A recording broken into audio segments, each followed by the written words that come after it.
In today's video, I am going to be breaking down the 5-out offense and some of the options that you have against the 2-3 zone.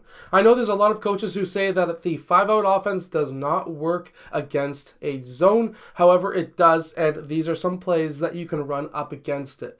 Really quickly, if you want the complete guide to the 5-out offense, make sure to go check out the link that is down in the description below for the complete guide to the 5-out offense. Now let's get down and let's check out these plays. Now really quickly, if you want this app where you can draw on top of it, it is called the Basketball Playbook.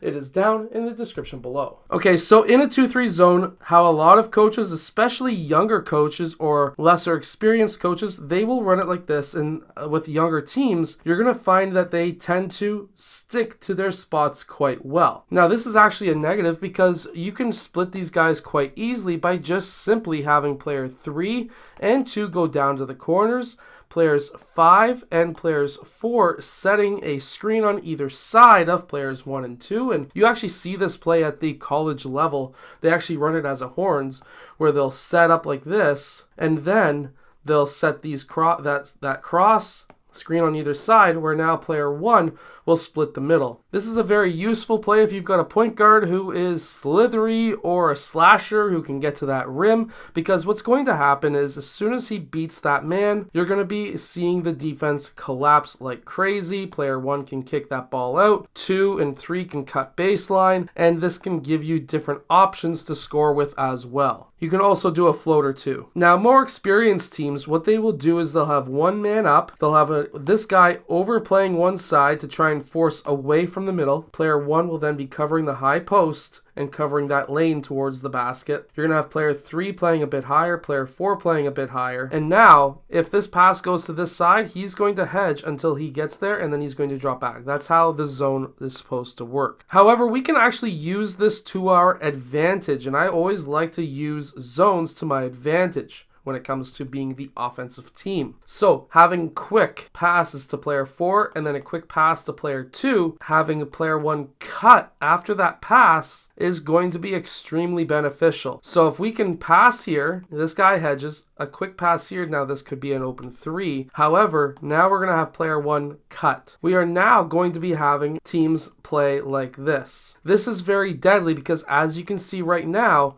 there's a massive gap right here that we can take advantage of. After player 1 makes that cut, we want to see that pass from the corner into player 1. The weak side is going to cut first. If he's open, you're going to pass him the ball for the layup. If he's not open, player 3 is going to fill up. Player 5 is going to fill out, and now player 4 is going to cut from the strong side. Now this is going to be collapsing the defense a lot. I really doubt that player 4 is going to get the ball. He very rarely gets the ball. I've ran this play a few times, quite a few times. First option who cuts gets the ball the first 3, 4, 5 times down the court. Second option, he is not going to be open because they're already expecting a cutter. Player 3 and player 5 are going to be sprinting to the wing as well as the point, with player 1 now kicking that ball out. This could be an open 3. If they recover quickly, this could be an extra 3 now for player 5 because we're swinging it around. We're going to then have player 5 pass over to player 4. Player 4 is then going to be recovering. All these guys are going to be recovering. Player 1 is going to clear out. He's going to receive that pass. He may be open for a 3. Now, player 5 is going to cut because he made that pass from the point. He is now in the post. If all of these defenders have now shifted, we want to get that ball back into that paint. And again, look at the weak side. Wide open, weak side hit, and you can run this as a motion over and over again. Now, another really good play that you can run is called what I call pin down. Pin down can actually be ran against a zone. We're going to have a pin down screen on this man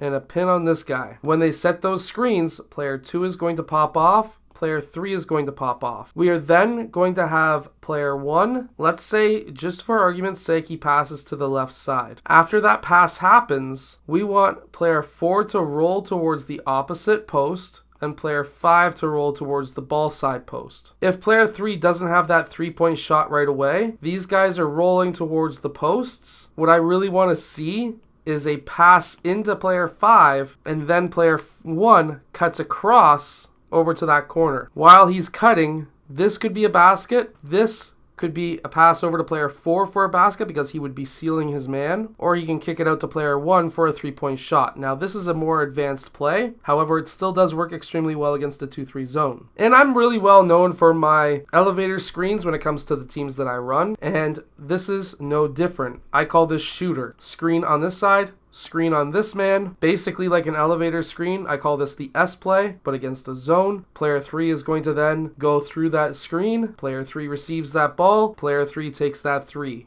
Quick, easy, nice, and simple.